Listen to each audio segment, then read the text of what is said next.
Olá, bom dia, seja bem-vindo a mais um webcast do Spotlight. Este que é uma transmissão mensal feita pela F Group by EPSA. Este é um formato recorrente, transmitido no último dia útil de cada mês, onde abordamos os principais temas e outros assuntos que foram pertinentes, neste caso, ao longo do mês de junho.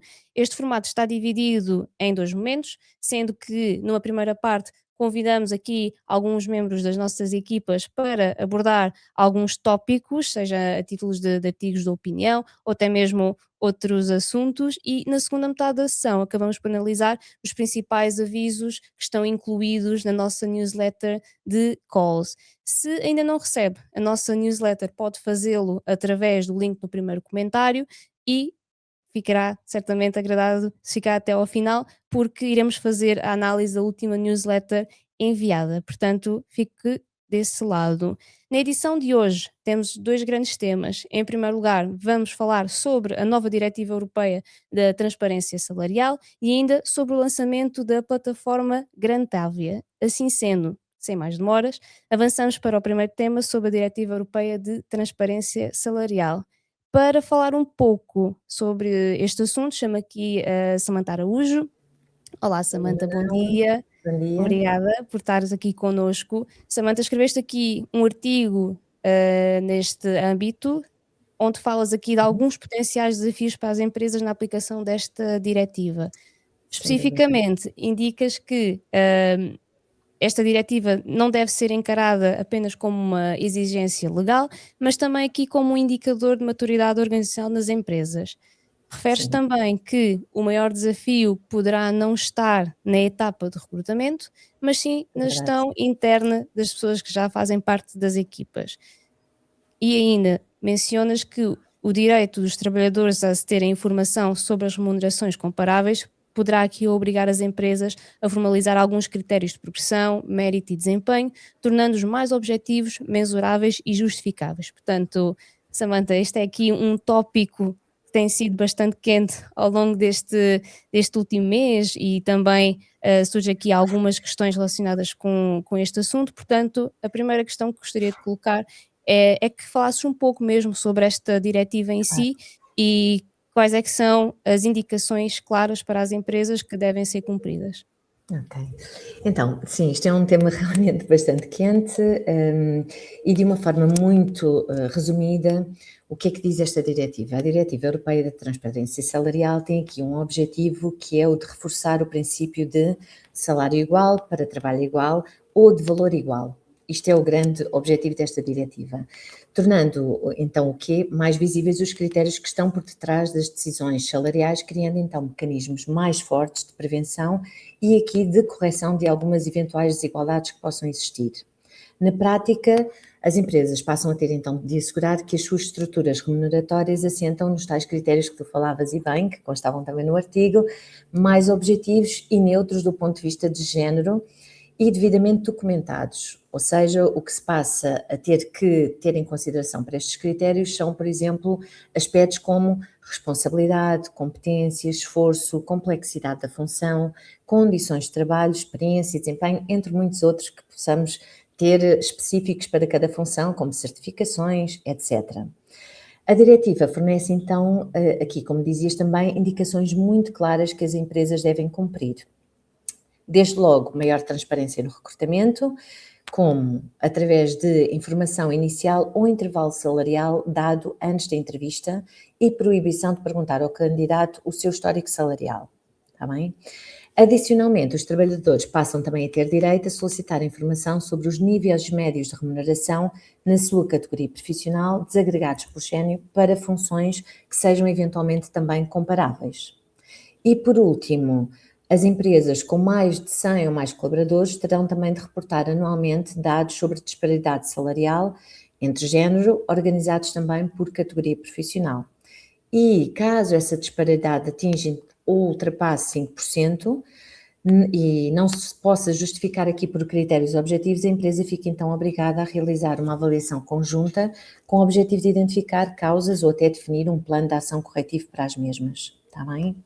Então, eu diria que a grande mensagem para as empresas é Esta diretiva não obriga, de facto, a pagar o mesmo, porque isto tem sido uma das questões que até nos têm colocado.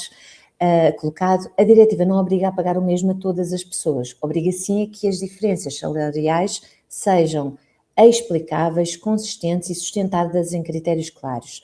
Claro que isto exige às empresas um trabalho prévio, que é qual? Rever políticas salariais internas, mapear funções, clarificar aqui as bandas, preparar dados em antemão e, sobretudo, formar os líderes para comunicarem essas decisões com rigor.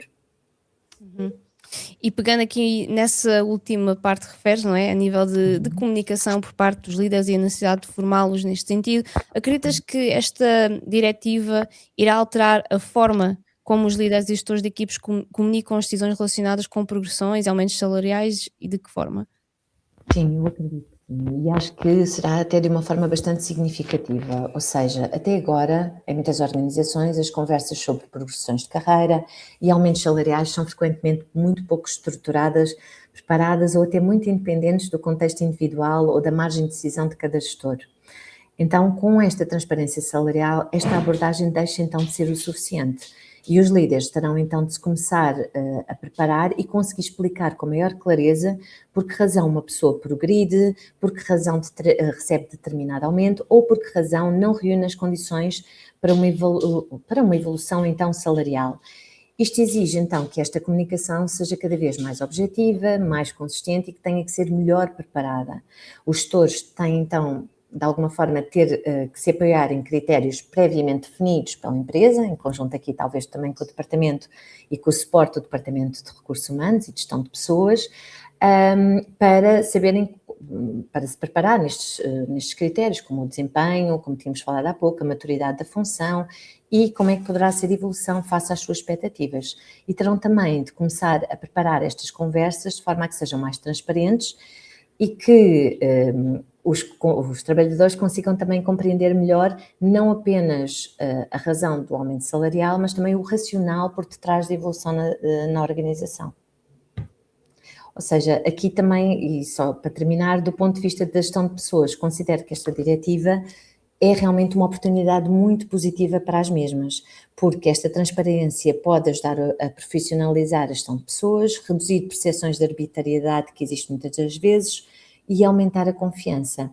Mas para isso implica que as organizações tenham que capacitar, como falava aqui, os líderes, pois não basta ter uma política salarial escrita, não é? O que acontece é que é preciso garantir que quem gera estas equipas saiba aplicá-las e comunicá-las de uma forma coerente, empática e alinhada com a cultura da organização.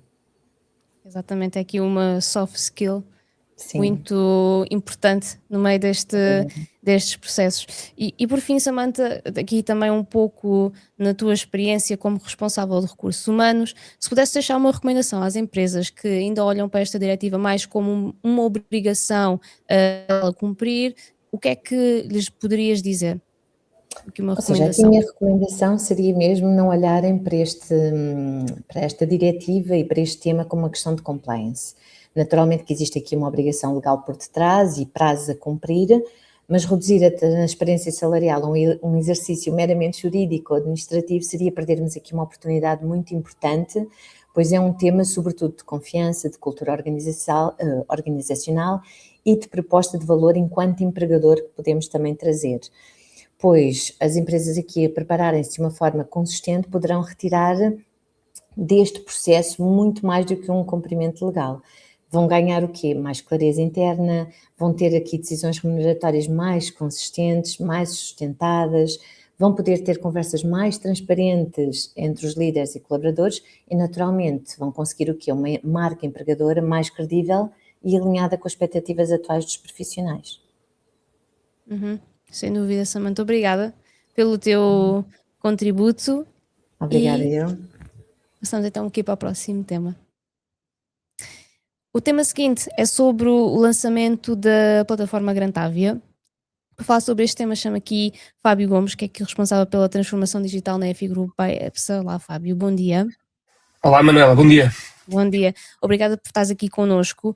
dando aqui um pequeno enquadramento sobre o que é o Grantave, é uma plataforma desenvolvida pela equipa da FI Group by EPSA em Portugal e tem o objetivo de disponibilizar de uma forma um bocadinho mais centralizada e organizada as principais oportunidades de financiamento, seja a nível nacional, seja a nível europeu. Além da informação selecionada e trabalhada pela equipa técnica da FI Group, a plataforma tem também uma ferramenta para fazer o match entre empresas e os avisos de concursos disponíveis. Portanto, assim sendo, Fábio, com este breve enquadramento, pedia-te então que nos falasse e mesmo mostrasse um bocadinho mais desta plataforma. Sim, aqui o objetivo da plataforma é realmente facilitar o acesso à informação sobre financiamento público por parte das empresas, ou seja, em vez de os empresários pesquisarem que incentivos disponíveis existem em diferentes ferramentas, no Grantave conseguimos ter toda a informação centralizada. E eu vou aproveitar para partilhar aqui o meu ecrã.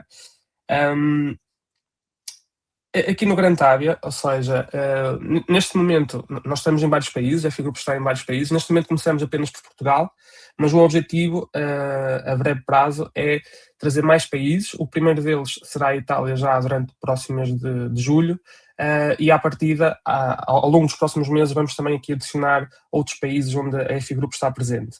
E desta forma, além de termos financiamento nacional de cada um destes países, temos também um financiamento a nível europeu e é mais fácil para as empresas pesquisarem que tipo de incentivos podem concorrer. Neste momento na plataforma temos 84 incentivos ativos. Aqui aparecem 2 países porque a Itália também já está a ser integrada na plataforma, mas na prática temos apenas os incentivos disponíveis para Portugal e a nível europeu. Okay? Depois temos aqui o diretório de incentivos, onde as empresas, os empresários podem pesquisar com alguns filtros, podem ordenar também aqui do financiamento disponível de várias formas, ou seja, aqueles que fecham mais cedo, os que têm maior porcentagem de financiamento, mas sobretudo onde a plataforma ganha mais valor é quando afinamos aqui os filtros, ou seja, selecionar, por exemplo, Portugal e depois começar a selecionar aqui por região. Por exemplo, Algarve, vou começar a ver incentivos disponíveis para esta mesma região e posso ir continuando a afinar estes filtros até encontrar os financiamentos mais acertados para a minha realidade. Okay? Temos também aqui uma vista de calendário, ou seja, vou apagar aqui os filtros todos. Na vista de calendário, nós conseguimos colocar uma data, ou seja, por exemplo, se eu estiver interessado em saber se dia 30 de julho posso-me passar aqui à frente. No dia 31 de agosto, por exemplo, quais os incentivos que fecham neste dia, eu consigo consultar isso de uma forma muito, muito facilitada, está bem? E depois, dentro de cada um dos avisos, nós temos mais informação, e esta informação é toda feita pela equipa de consultoria da FI Group, ou seja, existe uma curadoria de cada um dos avisos e de cada uma da informação presente na plataforma, o que permite às empresas procurarem e perceberem quais são os critérios, documentos, informações obrigatórias, ou seja, todas as informações necessárias para fazerem a sua candidatura a cada um destes incentivos. Mencionar ainda que a plataforma é totalmente gratuita, mas incentivamos as pessoas a criarem uma conta gratuita para poderem guardar os avisos e estamos também a pensar aqui em novas funcionalidades mais para a frente para que seja mais fácil encontrar incentivos de forma proativa, ou seja, poderem guardar filtros e sempre que dentro desses filtros aparecerem novos incentivos receberem um e-mail com essa mesma informação. Podem também fazer download de um PDF de cada um dos incentivos e até adicionarem ao calendário os deadlines de cada uma das fases de candidatura. Por outro lado, temos uma ferramenta muito, muito importante, que é, em vez de colocarmos nós os filtros para perceber que incentivos estão disponíveis, podemos apenas colocar o NIF da nossa organização, eu vou pôr aqui o da FI Group Portugal, e selecionar a dimensão da empresa, e ao clicar em analisar, isto em parceria com a InformaDB, conseguimos ter o score, neste caso, pronto, para a FI Group, que é uma empresa de consultoria e é uma não PME, apenas aparece aqui um incentivo, mas na maior parte das empresas vão sempre aparecer 5 incentivos disponíveis e a adequação estimada para cada uma dessas organizações. Depois, dizer ainda que neste momento nós temos um diretório de incentivos e que também vamos lançar o diretório de benefícios e isto vai ganhar mais valor quando tivermos os benefícios por cada um dos países onde estamos presentes. Obrigada, Fábio, aqui por esta rápida demonstração. É aqui uma ferramenta essencial para quem procura oportunidades de financiamento. Deixar aqui a nota que, além de avisos no âmbito do Portugal 2030, a plataforma está preparada para receber também avisos de outros programas, como por exemplo os avisos remanescentes do Plano de Recuperação e Resiliência e também os avisos a nível europeu. Portanto, aqui o fator diferenciador acaba mesmo por ser um, um, um, um local centralizado de todas as oportunidades de financiamento, com informação já devidamente trabalhada, sem necessidade de andar a abrir outros documentos e fazer a análise de vários links relacionados com cada oportunidade de financiamento. Portanto, fica aqui o convite para quem ainda não teve a oportunidade de explorar, para aceder a grantavia.com e visualizarem todas as oportunidades de financiamento que existem disponíveis para a vossa empresa. Portanto, Fábio, obrigada por este bocadinho. Portanto, sem mais demoras, avançamos aqui para a segunda metade deste formato, onde vamos falar sobre os principais avisos e também calls a nível europeu, mas que estão presentes na nossa newsletter, que é enviada todos os meses. Para tal, chamo aqui a Marlene e o Guilherme. Olá, bom dia. Obrigada por estarem connosco. Obrigada. Então, eu se calhar então passava a palavra ao Guilherme, em primeiro lugar, para nos falar sobre as principais oportunidades de financiamento a nível nacional. Sim. Olá, bom dia. Bom dia, Manuela. Bom dia, Marlene. Bom dia a todos os que nos acompanham. Antes de mais, permite-me só fazer aqui uma nota prévia relativamente ao tema anterior, sublinhando aqui aquilo que são as mais-valias da utilização de uma plataforma como o Grantavia, uma vez que permite realizar aqui um acompanhamento constante e fazendo aqui uma ponte daquilo que tanto eu como a Marlene temos vindo a abordar mensalmente nestes spotlights. Pode o utilizador aqui acompanhar em tempo real todas as novidades referentes a incentivos financeiros, quer nacionais, quer europeus, e também fazer aqui um match com aquilo que é a realidade de cada utilizador. Posto isto, passo agora aqui a mencionar e a partilhar convosco as principais novidades ao nível dos incentivos financeiros nacionais,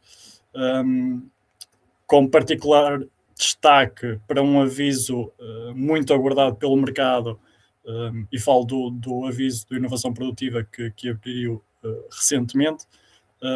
Mas antes de entrarmos nesse tema central, importa também mencionar outras oportunidades em curso, como o sistema de incentivos aqui à contratação de recursos humanos altamente qualificados, que é um incentivo focado para a região centro, tanto para territórios de baixa densidade como para outros territórios, e tem como objetivo principal apoiar aqui as PMEs na contratação destes perfis altamente qualificados, que fomentem as perspectivas de sustentabilidade de emprego, e também uma forma de aquisição de massa crítica e de suporte ao desenvolvimento daquilo que são os processos das empresas. Sendo um incentivo que decorre durante 4 fases distintas e prolongando-se até ao próximo ano. No entanto, há aqui a ressalva, e não deixa de ser importante, conhecer o sistema de incentivos e ajustar a data de submissão da candidatura àquilo que são as verdadeiras necessidades de cada projeto e de cada realidade. No que concerne, então, àquilo que é o aviso central aqui deste spotlight deste mês, o Inovação Produtiva para territórios de baixa densidade e para outros territórios, tem aqui como objetivo fundamental apoiar aquilo que são as operações individuais de investimento produtivo em atividades inovadoras e promovidas pelas PMEs, que promovam essencialmente um dos 4 pilares de criação de novos estabelecimentos, do aumento da capacidade produtiva, da diversificação da sua produção ou então das alterações fundamentais no processo produtivo. Neste sentido, importa também mencionar que os investimentos devem procurar uma crescente valorização de fatores, sendo eles, por exemplo, a digitalização, a sustentabilidade, a eficiência energética e também a própria integração da entidade, da empresa, em cadeias de valor mais sofisticadas. Ao nível daquilo que é as taxas de financiamento, podem depender um bocadinho e variar de região para região e também depender aqui da dimensão da própria empresa, mas podem atingir aquilo que são os 60% de taxa de financiamento para apoio, para financiar despesas como equipamentos produtivos, tecnologias avançadas, softwares e até mesmo obras em certos casos, e respeitando aqui também certos limites.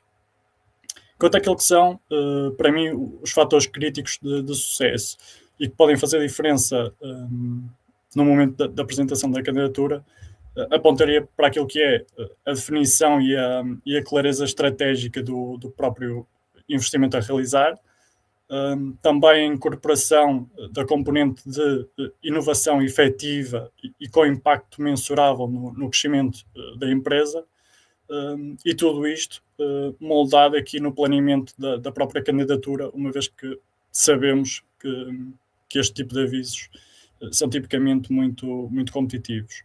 Para terminar, diria que este aviso de inovação produtiva representa, neste momento, aquilo que é a principal oportunidade para as empresas que estejam a planear investir, seja em projetos de expansão, de modernização ou até de criação de novas capacidades produtivas, sabendo que é um contexto exigente aquele que atravessamos, mas também altamente favorável para aquelas empresas que têm a ambição de crescer e de se transformar. Obrigada, Guilherme. Até porque o Inovação Produtiva era um aviso que já era aguardado há muito tempo, porque antes de ficar disponível houve um largo período para o registro de pedido de auxílio. Portanto, é oportunidade e o momento certo para avançar com uma candidatura, caso seja o interesse das empresas que nos assistem. Portanto, obrigada aqui por este destaque. Passava então agora a palavra à Marlene para nos falar então sobre as oportunidades a nível europeu. Olá, bom dia Manuel, olá Guilherme e olá a todos que nos acompanham. Este mês resolvemos destacar o Fundo Europeu de Defesa, portanto o EDF, uma vez que se trata de um instrumento de financiamento que apoia a investigação e o desenvolvimento colaborativo no setor da defesa e que, como tal, tem como principal objetivo fortalecer a competitividade, a inovação e também a capacidade tecnológica europeia, promovendo então a cooperação entre empresas, entre centros de investigação, universidades e também entidades públicas dos Estados-membros. O EDF apoia projetos que contribuam então para o desenvolvimento de tecnologias e de capacidades de defesa de próxima geração. E o programa deste ano conta com cerca de 31 tópicos, sendo que eles vão cobrir áreas como a ciberdefesa, a digitalização, o espaço, sensores, defesa aérea e antimíssil, combate terrestre e naval, entre outros. E para desenvolverem propostas nesta área, os consórcios devem incluir a regra geral, pelo menos 3 entidades independentes de 3 Estados-membros da União Europeia, ou então de países associados elegíveis, sendo que é altamente valorizada a participação de PMEs e de microcaps, portanto que podem então beneficiar de condições de financiamento mais favoráveis. O programa dispõe de um orçamento global de 7,3 mil milhões de euros durante o período de 2021 e 2027, e a dimensão dos projetos vai variar também consoante a oportunidade, consoante a convocatória. No entanto, para deixar aqui a nota de que, por norma, os projetos vão situar-se numa faixa entre os 10 milhões e os 100 milhões de euros. Dependendo do tipo de ação, o financiamento pode mesmo atingir os 100% de financiamento de custos elegíveis, sobretudo para atividades de investigação. Importa mencionar que as candidaturas de 2026 têm como prazo de submissão 29 de setembro de 2020, portanto deste ano, 2026, e portanto para organizações que tenham competências tecnológicas avançadas e que tenham então interesse em embarcar e lançar-se neste tipo de oportunidades, o EDF é então uma oportunidade única, que permite integrar cadeias de valor europeu, estabelecer parcerias internacionais e acelerar aqui o desenvolvimento de soluções inovadoras com elevado potencial de impacto. Queria também deixar a nota, à semelhança também do que o Guilherme mencionou, de que a utilização do Grantave, neste caso, poderá também ser uma grande valia para as organizações, porque é uma ferramenta na qual podem encontrar as várias convocatórias do EDF, também para perceber o que é que se acaba por enquadrar com as atividades que desenvolvem e com a organização em si. Exatamente, e em tempo real, ou seja, esta newsletter é enviada no final de cada mês, e enquanto no Grantavia tem informação atualizada em tempo real. Portanto, efetivamente o Grantavia acaba por ser aqui uma forma diferente de ver o financiamento. E por hoje é tudo. Obrigada, Guilherme, obrigada, Marlene, pela vossa participação e contributo para o Spotlight de hoje. Recordo que, caso tenha interesse em subscrever a nossa newsletter, poderá fazê-lo no primeiro link que está nos comentários da sessão. Do meu lado está tudo e até ao próximo webcast.